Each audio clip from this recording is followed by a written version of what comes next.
1000 টাকা প্রতি গাছ প্রতি ধরছি, তো 22 লাখ টাকা। সেই ক্ষেত্রে যদি আমি অন্তত 20 টাকা করে দিই, তাহলে 6 লাখ টাকা আমার এখানে বিক্রি হবে। তো আপনি একটা ভালো পরামর্শদাতা খুঁজে নিবেন, কারণ হলো আপনি যেহেতু নতুন, প্রবলেম থাকে মোজাইক ভাইরাস অন্তত পেঁপে গাছের জন্য। সুপ্রিয় দর্শক, দেশ বা দেশের বাইরে থেকে যে যেখান থেকে আমাদের কৃষিভিত্তিক নিয়মিত আয়োজনগুলো দেখছেন, সবাইকে জানাই আন্তরিক শুভেচ্ছা অভিনন্দন। আজকে আমরা উপস্থিত হয়েছি টাঙ্গাইল জেলার মধুপুর থানার প্রান্তিক পর্যায়ের একজন পেঁপে চাষী, যিনি কিনা পেঁপে না, পেঁপের সাথে সাথী ফসল হিসেবে ক্যালেন্ডার আনারস লাগিয়ে তাক লাগিয়ে দিয়েছেন এলাকার সবাইকে। তিনি, চলুন দর্শক, আজকে ওনার কাছ থেকে পেঁপে চাষ এবং আনারস চাষের এ টু জেড বিস্তারিত আমরা ওনার মুখ থেকে শুনে নেই। আসসালামু আলাইকুম। ওয়ালাইকুম আসসালাম, কেমন আছেন? কেমন আছেন? আছি আলহামদুলিল্লাহ। আমি আলহামদুলিল্লাহ ভালোই আছি। আনোয়ার ভাই, আপনার পরিচয়টা যদি আমাদেরকে একটু দিতেন। আমি আনোয়ার হুসাইন। আমি থাকি টাঙ্গাইল মধুপুর বেরিবাইত গ্রামে, পূর্বপাড়া বেরিবাইত। এই পর্যন্ত আমার আপাতত পরিচয়।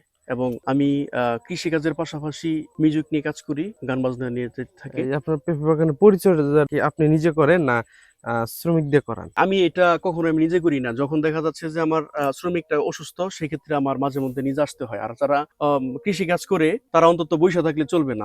তারা অন্তত বিষের টাঙ্গিটা কাঁধে নিতে হবে, বিষ দিতে হবে।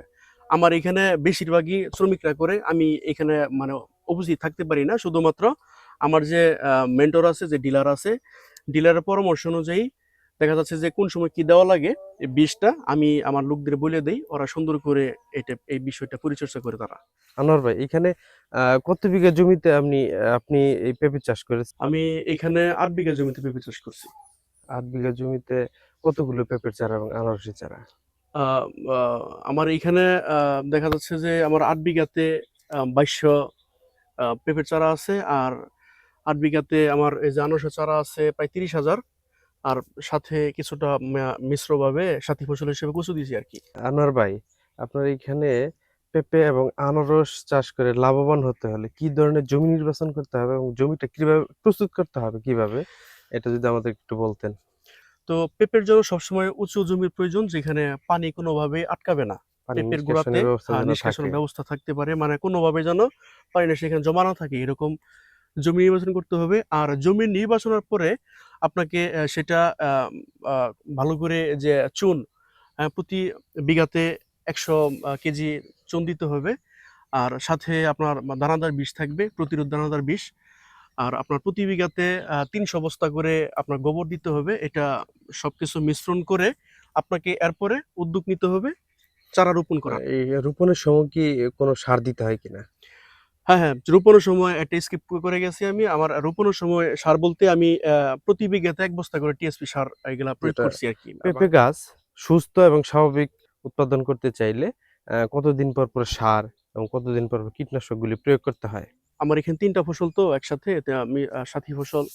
তো এখানে দেখা যাচ্ছে আমার একটু কীটনাশকটা একটু বেশি লাগতেছে। কারণটা হলো, কারণ এখানে কচু আছে, আবার দেখা যাচ্ছে পেঁপে আছে, সাথে কিন্তু আপনার ওই আনারসের চারাটা আছে।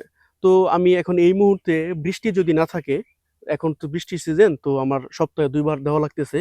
এটার পোকার বেশি আছে কিনা এটা দেখে আমরা ২ বার দিচ্ছি এখন। এখনো অনায়াসে পোকাটা বেশি। আর যখন দেখা যাচ্ছে রোদ থাকে খুব ভালো, মানে পোকাটা আক্রমণ কম হচ্ছে, সেক্ষেত্রে সপ্তাহে ১ বার দিলেই হবে। আর সার প্রয়োগ ব্যাপারটা বলি, সার প্রয়োগ ব্যাপারটা হলো আমার এখানে ৩ টা ফসল। তো এখানে সারের ব্যাপারটা একটু বেশিই লাগতেছে। সেটা হলো আমি ১০ দিন পর একটা সার প্রয়োগ করা লাগতেছে আমার এখানে। কারণ হলো এটা ৩ টা ফসল। কারণ হলো একই খাবার ৩ টা ফসলে খাচ্ছে। সেক্ষেত্রে আমার এটা একটু ঘন দেওয়া লাগতেছে এখন। তো কতদিন পর পরে দেন? এটা আমি ১০ থেকে ১২ দিন পর দিচ্ছি এখন। নিয়মিত বিষ না ব্যবহার করলে কি ধরনের বিষ বা ছত্রাকনাশক ব্যবহার না করলে কি ধরনের সমস্যা হতে পারে একটি গাছের জন্য? গাছের জন্য সবথেকে বড় একটা প্রবলেম থাকে মোজাইক ভাইরাস, অন্তত পেঁপে গাছের জন্য। কারণ এটার ব্যাপারটা হয় কি, আপনার ওই মাথাটা, যে পেঁপে গাছের যে মাথাটা, কচি মাথাগুলো এটা নষ্ট করে দেয়। এজন্য পেঁপে গাছ বাড়ে না। দেখা যাচ্ছে নিচ থেকে যতগুলো ফল আছে সবগুলোই আপনার ঝরে পড়ে যায়। তো এটার জন্য দেখা যাচ্ছে আমরা ছত্রাকনাশক ব্যবহার করি, সাথে বিষ দেই। আর বিষটা আমরা এখন একটু বেশি বিষ দিচ্ছি, কারণ হলো এই বর্ষা মৌসুমে পোকাটা বেশি। কারণ হলো আমার পেঁপে, যে কচি পেঁপেগুলো আছে, এগুলো আপনার ওই যে শীত হুল ফুটিয়ে দেখা যাচ্ছে এটা পচনের একটা সমস্যা করে। তো এইজন্য দেখা যাচ্ছে যে আমরা বিষটা আমাদের দেওয়া লাগতেছে অন্তত পোকাটা রোধ করার জন্য। আর ছত্রাকটা দিচ্ছি আমরা, যাতে পেঁপের যে গাছের যে পাতাগুলো সুন্দর আছে, যে চকচকা পাতাগুলো, যাতে এটা হলুদ বর্ণ না থাকে, হ্যাঁ? যাতে এখানে কোনো ভাইরাস আক্রমণ না করে, সেজন্য আমরা একটু ছত্রাক দিচ্ছি। তো এটা প্রতি সপ্তাহে দেওয়া হচ্ছে এখন আপাতত। আহ, আচ্ছা, এই পেঁপে গাছের গোড়া পচনের জন্য আপনি কতদিন পর পরে গোড়াতে ওষুধ ব্যবহার করেন? গোড়াপচন এটা আসলে বলা যাবে না, কারণ হলো এটা আমি এই সপ্তাহে একবার দিছি। আর যখন ছোট থাকে সেই ক্ষেত্রে হয় কি যে আপনার ওই যে যখন পানিটা দেওয়া হয়, ছোট থাকে যে পানিটা দেওয়া হয়, পানিটা জমার কারণে সেটা খুব দ্রুত পচন ধরে। তো সেক্ষেত্রে একটু এখনকার থেকে তখন একটু বেশি দেওয়া লাগতো, কারণ হলো যাতে পচনটা রোধ হয়। এখন তো অনেকটা বড় হয়ে গেছে, তো সেই ক্ষেত্রে আমি সপ্তাহে একবার দিচ্ছি। আবার কোনো কোনো সময় দেখা যাচ্ছে যে আপনার ওই আমার ওয়েদারটা ভালো আছে, যে বৃষ্টিটা নাই, রিমঝিম একটা বৃষ্টি ভাবে বেশি সমস্যা করে পচনে। এখন বড় হচ্ছে, আমি 15 দিন পর পর এই মুহূর্তে দিচ্ছি আর কি। আচ্ছা আনোয়ার ভাই, আপনার এই পেঁপের জমিটা বিক্রি করছেন কিনা? এটা এখনো বিক্রি করা হয় নাই, তবে যে আমাদের ক্রেতাগুলো ঘুরতেছে, দেখতেছে, তারা দামাদামি করতেছে। তবে এই যে একটা কথা থাকে না, বেটে বলে লাগতেছে না, হ্যাঁ। বেটে ভালো লাগতেছে না। এইখানে আপনার 2200 পেঁপের চারা কত টাকা আশা করতেছেন? তো এখানে 2200 পেঁপের চারা আমি দেখা যাচ্ছে যে অন্তত মিনিমাম 1000 টাকা প্রতি গাছ প্রতি ধরছি, তো 22 লাখ টাকা। আর এখানে আমার কচু রয়েছে। কচু তো এটা সাবজেক্ট আলাদা। আমরা যে আনারসটা দিয়েছি, হ্যাঁ, আনারসটা দেখা যায় 30,000 আনারস অন্তত দেখা 20 টাকা করে পিস হইলেও যদি বিক্রি করতে পারে, মানে এটা তো সর্বনিম্ন ধরছে, এরা ঊর্ধ্বেও থাকে, 60 টাকা, 70 টাকা, 80 টাকা পর্যন্ত থাকে। সেই ক্ষেত্রে যদি আমি অন্তত 20 টাকা করে দিই, তাও 6 লাখ টাকা আমার এখানে বিক্রি হবে। তবে কচু, পেঁপে এবং যে আনারস, তিনটা মিশ্রণে আশা করতেছি আমার 32 থেকে 35 লক্ষ টাকা আমার এখানে একটা প্রফিট, মানে বিক্রি করার আশা করতেছি আর কি।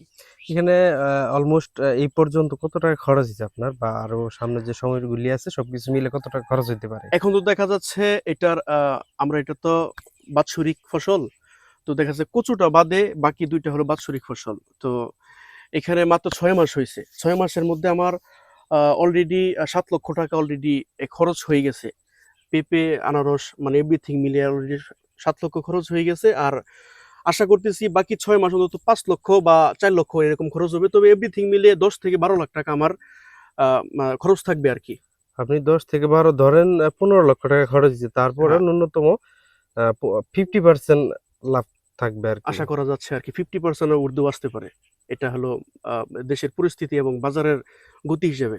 কাঁচামালের কোনো ভরসা নাই। ভরসা নাই, এই হিসেবে বলতেছি। তবে তারপরেও বলা যাচ্ছে যে 50%, মানে 15 থেকে 20 লক্ষ টাকা ইনকাম থাকবে আপনার এই পেঁপের জমি থেকে। জি, জি, ইনশাল্লাহ। আচ্ছা আনোয়ার ভাই, এইখানে চারাগুলি সংগ্রহ করছেন কোন জায়গা থেকে? এবার তো চারার বিষয়টা হয়েছে যে প্রচুর টপলেটি চারার কথা বলে 2 নাম্বারি করে অনেক অসাধু ব্যবসায়ী বাজারে দেখলাম যে টপলেটি পেঁপের চারা বলে অন্য জাতের চারা লাগিয়ে দিছে। সেই ক্ষেত্রে আপনি এখন আপনার এখানে তো টপলেটি অরিজিনাল চারা, সেই অরিজিনাল চারাটা আপনি সংগ্রহ করলেন কিভাবে?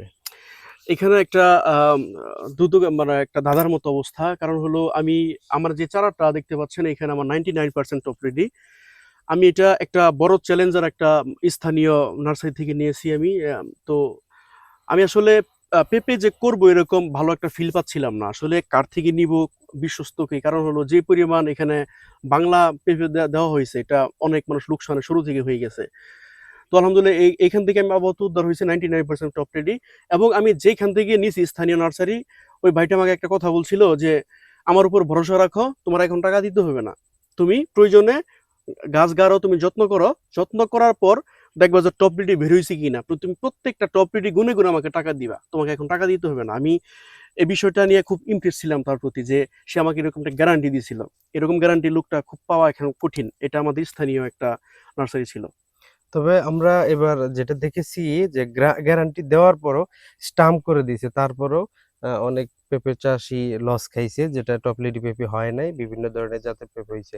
অবশ্যই আপনারা পেঁপের চারা সংগ্রহ করার সময় আমি মনে করি যে বিশ্বস্ত লোক দ্বারা এবং সঠিক মানুষের কাছ থেকে চারাগুলো সংগ্রহ করবেন। জি, জি, অবশ্যই এটা করতেই হবে। আচ্ছা, এই আনোয়ার ভাই, এই পেঁপে চাষে যাতে যারা বেকার রয়েছে, বেকার বসে না থেকে এরা যেন কৃষিকাজের সাথে উদ্বুদ্ধ হয়, এদের উদ্দেশ্যে যদি একটু কিছু বলতেন। নতুন ব্যাপারটা হলো কি, আমি যে কাজটা করতেছি, আহ, আমি হয়তোবা বলি নাই আপনাকে এটা। আমি একজন মিউজিশিয়ান। আমি গান বাজনা করি। গান বাজনার পাশাপাশি আমি এটা করতেছি। হ্যাঁ? তো দেখা যাচ্ছে এই যে ফসলটা আমার বাপও করে গেছে, আমার দাদাও করে গেছে। হ্যাঁ? তো আমরা একটা ধরতে গেলে জন্মগতভাবে আমরা এটার প্রতি একটা দুর্বল। হ্যাঁ? মানে এখান থেকে খাইতে হবে এরকম একটা ভাবটা নাও থাকলেও আমাদের এটা খাইতে হবে, ব্যাপারটা হলো এখান থেকে। আর যারা নতুন আসতেছে, যারা একদমই বুঝে না, আমি তাদেরকে প্রথমে একটা কথা বলবো, সেটা হলো আপনি একটা ভালো পরামর্শদাতা খুঁজে নেবেন। কারণ হলো আপনি যেহেতু নতুন, কারণ একটা পেঁপে গাছে কখন কি লাগবে, কোন মেডিসিনটা লাগবে, আপনি যদি পরামর্শদাতা না পান, সেক্ষেত্রে আপনি এখানে 100% মানে লসের একটা মানে হিসাব আপনাকে বইতে হবে। কারণ হলো যে আপনি আন্দাজে একটা বীজ দিতে পারবেন না, মানে কলা গাছের বীজটা পেঁপেতে খাটবে না, আবার পেঁপের বীজটা কলা গাছে খাটবে না। তো জিনিসটা হলো, যারা নতুন আসতেছে সর্বোপরি একটাই কথা, আপনাকে ভালো ডিলার, যা পরামর্শদাতা, তাকে ধরতে হবে এবং সে অনুযায়ী জমি প্রস্তুত থেকে শুরু করে একবার শেষ অবধি তার হাত ধরেই এটা আপনার শেষ করতে হবে নতুনদের জন্য। আর যারা পুরাতন আছে তারা অন্তত কিছু একটা বুঝে যায় এই সময় এটা দিতে হবে, ইমিডিয়েটলি এই সময় দিতে হবে। এই জন্য বললাম আর কি, যারা নতুন তাদেরকে অবশ্যই ডিলার ধরতে হবে। আপনি বলতেছেন যে যারা নতুন বেকার বসে না থেকে এরা যেন কৃষিকাজের সাথে কারণ বাংলাদেশের মানুষ ৮০ ভাগ মানুষই প্রায় কৃষিকাজের সাথে জড়িত। জি, জি। তাই বেকার বসে না থেকে আসুন সবাই মিলে আমরা কৃষিকে বাঁচানোর জন্য কৃষি বাঁচলে দেশ বাঁচবে। কৃষিকে বাঁচানোর জন্য আমরা কৃষিকাজে আগ্রহ হই এবং দেশের বেকারত্ব দূর করি। জি। আনোয়ার ভাই, আপনাকে অনেক আপনার মূল্যবান সময়টুকু নষ্ট করলাম এবং আপনাকে মূল্যবান কথাগুলো বলার জন্য আপনাকে অনেক ধন্যবাদ। ভালো থাকবেন। আল্লাহ হাফেজ। আল্লাহ হাফেজ। আনোয়ার ভাই, আপনার পরিচয়টা যদি আমাদেরকে একটু দিতেন। আনোয়ার ভাই, এখানে কত বিঘা জমিতে আপনি এই পেঁপে চাষ করেছেন এবং কত বিঘা জমিতে কতগুলো পেঁপের চারা এবং কতগুলো আনারসের চারা আপনি এখানে রোপণ করছেন? পেঁপে গাছ সুস্থ এবং স্বাভাবিক অনেক লাভবান হতে হলে, অনেক বড় গাছ উৎপাদন করতে চাইলে কতদিন পর পর সার এবং কতদিন পর পর কীটনাশকগুলি প্রয়োগ করতে হয়? আচ্ছা আনোয়ার ভাই, আপনার এই বাগান বিক্রি করছেন কিনা? কত টাকা বিক্রি করছেন এবং কত টাকা খরচ হয়েছে? আনোয়ার ভাই, আপনি যদি তরুণদের, বেকার যুবক তরুণদের উদ্দেশ্যে যদি কিছু বলতেন। এই তো